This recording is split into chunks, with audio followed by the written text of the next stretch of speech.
તો એ પરિણામ આપ તરફ પહોંચાડવા માંગીએ છીએ અમે. નમસ્કાર. શું નામ છે આપનું? શોભનાબેન વસોયા. શોભનાબેન વસોયા. તમારો એડ્રેસ આપો. કંતેસર મંદિરની સામે નારાયણનગર, કેસર ભવાની એપાર્ટમેન્ટ, પેલા માળે 103 નંબર. અચ્છા. સૌરાષ્ટ્રનું ગામ તમારું કયું છે? ઘોઘાવદર. તાલુકો? તાલુકો જિલ્લો રાજકોટ, તાલુકો મુન્દ્રા. ઓકે. આ તમારું સૌરાષ્ટ્રનું એડ્રેસ છે. હવે વાત કરો તમારા પ્રોબ્લેમની. શું તકલીફ હતી તમને?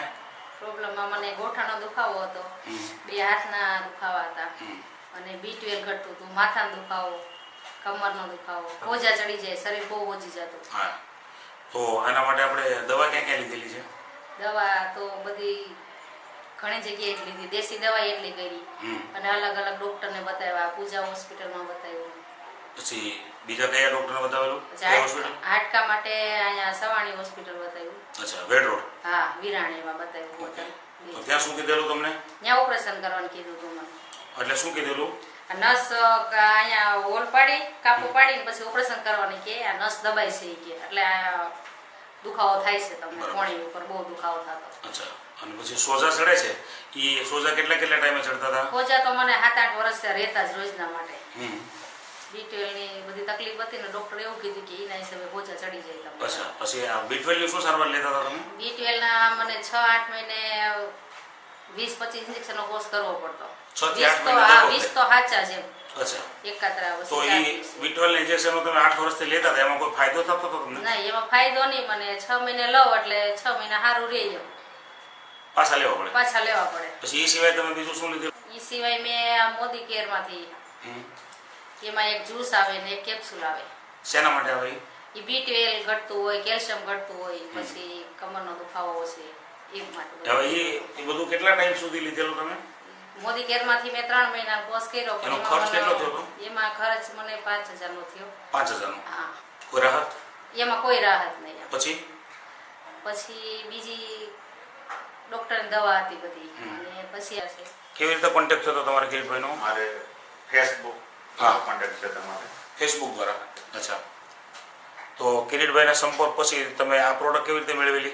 કિરીટભાઈને ફોન કર્યો એટલે કિરીટભાઈ પછી રાતે 8:30 વાગે ઘરે આવ્યા, અને એને બધી માહિતી આપી કે મેં એને પ્રોબ્લેમની વાત કરી, મને ગોઠણનો દુખાવો આ બધી પ્રોબ્લેમ છે. તો પછી એને બધી માહિતી આપી, એટલે મને કે વિચાર કરી લેજો. પણ મેં કીધું વિચાર નથી કરવો, લઈ જ લેવાની છે, તમે દે દો. બરાબર. થાકેલા હતા? થાકેલા એટલે કિરીટભાઈ તમે સુરતમાં દેશે. કઈ જગ્યાએ? નારાયણનગર પાસે ગોવિંદ સોસાયટી, વિભાગ 1, ઘર નંબર 13. આ તમારો એડ્રેસ છે? તો તમે એમનો કોન્ટેક્ટ કરીને પછી તમે પ્રોડક્ટ પહોંચાડી, બરાબર? એમ થાય કે શરીરમાં કઈ રોગ જ નથી.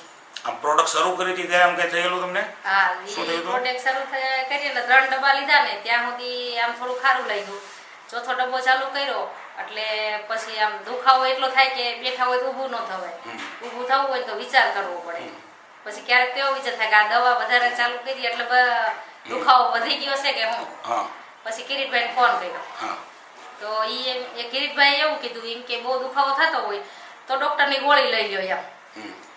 એલોપેથી દવાની ટીકડી તમે લ્યો? હા, એટલે મેં કીધું ગોળી તો લેવી જ નથી, જેટલો દુખાવો થાય એટલો સહન કરી લઈએ. તો ભાઈ દવા તમે બંધ કરવા માંગતા હતા? દવા બંધ કરવા માંગતા હતા. હા. એટલે પછી એ દવા લીધી નહીં. હા. 2 મહિના દુખાવો થયો, એ સહન કર્યો, ત્યાર પછી હવે સારું છે. એ વખતે તમારા શરીરની સ્થિતિ કેવી હતી? શરીરની સ્થિતિ તો એને વાત જ જવા દી. તમે દુખાવો થતો ને એટલે ઊભા હોય તો બેહાય નહીં, બેઠા હોય તો ઊભું ન થવાય, કે હાલીને જવું હોય તો વિચાર કરવો પડે.